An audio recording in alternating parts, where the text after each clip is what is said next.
श्री स्वामी समर्थ. प्रत्येक व्यक्तीच्या घरात एक देवघर असते, पूजा कक्ष किंवा एक छोटेसे मंदिर असते, जिथे लोक काही वेळ बसून देवाची पूजा करतात. परंतु लोकांच्या मनात विविध प्रकारचे प्रश्न उद्भवतात की त्यांनी आपल्या घराच्या मंदिरात कोणत्या वस्तूची पूजा करावी, कोणत्या देवाची मूर्ती ठेवावी, असे कोणते देव आहेत ज्यांची मूर्ती देवघरात ठेवू नये. मित्रांनो, धर्म ग्रंथानुसार हिंदू धर्मात 33 कोटी देव आहेत. तर यापैकी किती देवी देवतांना आपण आपल्या घरातील मंदिरात ठेवावे आणि त्यापैकी कोणत्या देवांची पूजा करावी, हे सर्व प्रश्न आपल्या मनात सतत निर्माण होत असतात. अनेक लोक आपल्या घराच्या मंदिरात एकाच देवाच्या अनेक मूर्ती ठेवतात. काही लोक आपल्या घराच्या मंदिरात देवी देवतांचा समूह ठेवत असतात. हेही तुम्ही कोणत्या ना कोणत्या घरात पाहिलंच असेल. याचा अर्थ असा की जिथे माणूस देवांची पूजा करतो तिथे मूर्ती किंवा चित्रांचे भांडार ठेवतो. मित्रांनो, माझा तुम्हाला प्रश्न आहे की हा योग्य मार्ग आहे का? आपण पूजा का करतो याचे उत्तर आपल्याला मिळेल. मित्रांनो, आपण आपले लक्ष एकाग्र करून देवाची पूजा करण्यासाठी पूजा करतो. आता जर आपण एखाद्या मंदिरात गेलो आणि आपल्यासमोर अनेक चित्रे, मूर्ती ठेवल्या, तर आपण कोणत्याही देवतेचे ध्यान करू शकू का? आपण 1-2 मूर्तीवर काही काळ ध्यान करू शकतो, पण त्याहून अधिक असेल तर कारण आपले डोळे उघडताच आपण दुसऱ्या मूर्तीकडे पाहू आणि आपले लक्ष त्या मूर्तीकडे जाईल. मित्रांनो, आपण पूजा यासाठी करत नाही की आपले लक्ष एका देवाकडून दुसऱ्या देवाकडे वळावे, तर आपण त्यासाठी करतो की आपण कोणत्याही देवाची आपल्या मनातून खरी आणि मनापासून पूजा करू शकू. याचा अर्थ असा नाही की आपण आपल्या घरात एकाच देवतेची पूजा करावी.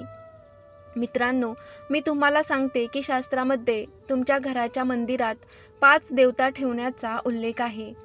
घराच्या मंदिरात कोणत्या देवाची मूर्ती ठेवावी? मी आत्ताच सांगितल्याप्रमाणे घरात जास्त मूर्ती ठेवू नये. तुम्ही तुमच्या आवडत्या देवतेला मध्यभागी ठेवू शकता आणि सर्व देवतांना प्रत्येक बाजूला ठेवू शकता, जेणेकरून जेव्हा तुम्ही ध्यान करता तेव्हा तुमचे लक्ष केंद्रित राहते. देवघरात कोणता देव ठेवावा? जर तुम्ही शिवपंथाचे असाल तर तुम्ही भगवान शंकरांना मध्यभागी ठेवून त्याची पूजा करू शकता. तुम्ही गणपती पंथाचे असाल तर तुम्ही गणेश भगवंतांची पूजा करू शकता. तुम्ही देवी पंथाचे असाल तर देवीला मध्यभागी ठेवून ध्यान करावे. मी तुम्हाला सांगेन की त्या सर्व देव त्यांच्या मूर्ती घराच्या मंदिरात ठेवा, ज्यांच्या केवळ दर्शन आणि आपल्या जन्माची पापे नष्ट होतात. 1. भगवान सूर्य. वास्तविक भगवान सूर्याची कोणतीही मूर्ती घरात ठेवली जात नाही. त्यांना आकाशात पाहिल्यानंतरच लोक त्यांची पूजा करतात आणि असे करणे शास्त्रात खूप महत्त्वाचे आहे. असं सांगितलं आहे. जर तुम्हाला तुमच्या घरात सूर्यदेवाची मूर्ती ठेवायची असेल तर तुम्ही तांब्याच्या सूर्यदेवाची मूर्ती घरात ठेवू शकता. मित्रांनो, शास्त्रानुसार आपण भगवान सूर्याचे प्रत्यक्ष दर्शन घेऊनच पूजा केली पाहिजे.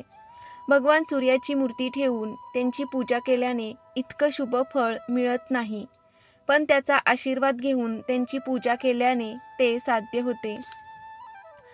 क्रमांक 2. भगवान श्री गणेश.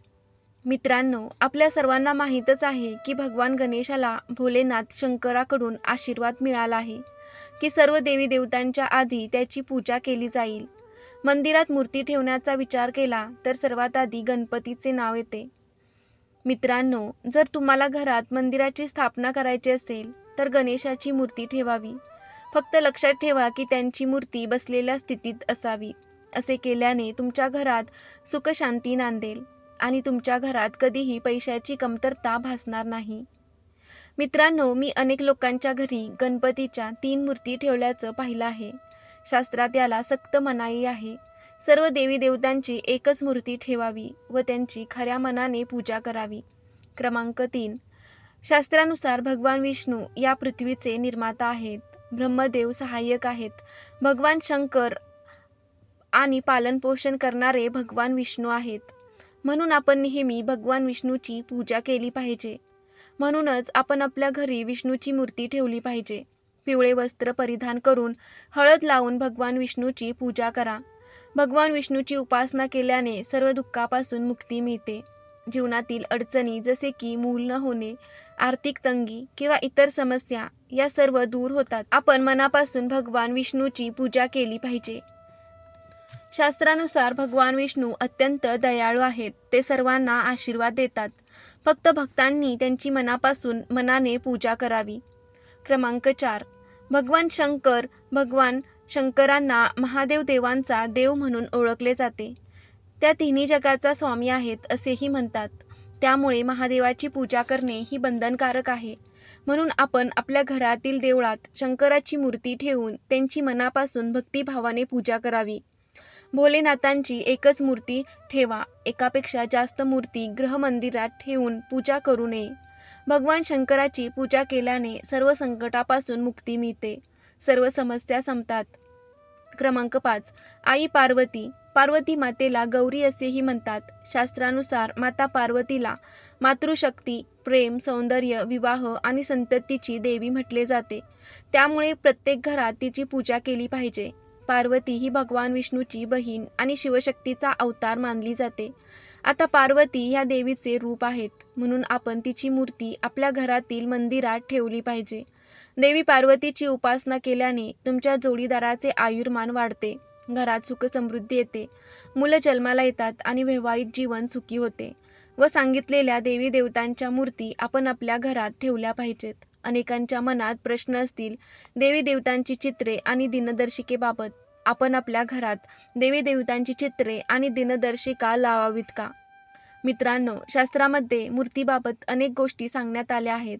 मी आधी सांगितल्याप्रमाणे पंचदेव उपासना किंवा प्राणप्रतिष्ठा व शास्त्र छायाचित्रांबाबत कोणतेही बंधन घालत नाही. आपण आपल्या घरात अनेक प्रकारची चित्रे लावू शकतो. 1. श्रीकृष्णाचे बालपणीचे चित्र. भगवान श्रीकृष्णाचे बालपणीचे चित्र आपल्या घरात लावल्याने आणि त्यांचे दर्शन केल्याने आपल्या घरात सुखशांती समृद्धी येते. 2. श्री राधाकृष्णाचे रूप. आपण आपल्या घरात राधाकृष्णाच्या जोडप्याचे चित्र लावले पाहिजे. 3. राम दरबाराचे चित्र. जर तुम्हाला तुमच्या कुटुंबातील सदस्यांमध्ये प्रेम आणि आपुलकीची कमतरता दिसायची नसेल तर तुमच्या घरात ड्रॉइंग रूममध्ये राम दरबाराचं चित्र लावा. तर राम आणि सीता बसले आहेत आणि त्यांच्या भोवती त्यांचे सर्व भाऊ हनुमान हात जोडून त्यांच्याकडे उभे आहेत. 4. गणपतीचे चित्र. तुम्ही तुमच्या घरी गणपतीचे चित्रही लावू शकता. फक्त लक्षात ठेवा, गणपतीच्या चित्रात मोदक आणि उंदीर असणे आवश्यक आहे. जर तुम्ही तुमच्या घरी गणपतीचे चित्र लावत असाल तर ते बसलेल्या स्थितीत असावे आणि जर तुम्ही व्यवसायाच्या ठिकाणी त्यांचे चित्र लावत असाल तर ते उभ्या स्थितीत असावे, हे लक्षात ठेवा. 5. माता लक्ष्मी. हे चित्र आपण आपल्या घरात माता लक्ष्मी ठेवली पाहिजे. लक्ष्मीचे चित्र लावावे जेणेकरून आपल्या घरात कधीही पैशाची समस्या उद्भवणार नाही. तसेच घरात कोणत्या मूर्ती ठेवू नये. 1. नटराज शंकराची मूर्ती. नटराज म्हणजे भगवान शंकर. जेव्हा ते प्रचंड संतापलेले असायचे तेव्हाच ते तांडव नृत्य करायचे. त्यामुळे तांडव करणाऱ्या शंकराची मूर्ती किंवा चित्र घरात ठेवणे फारसे शुभ मानले जात नाही.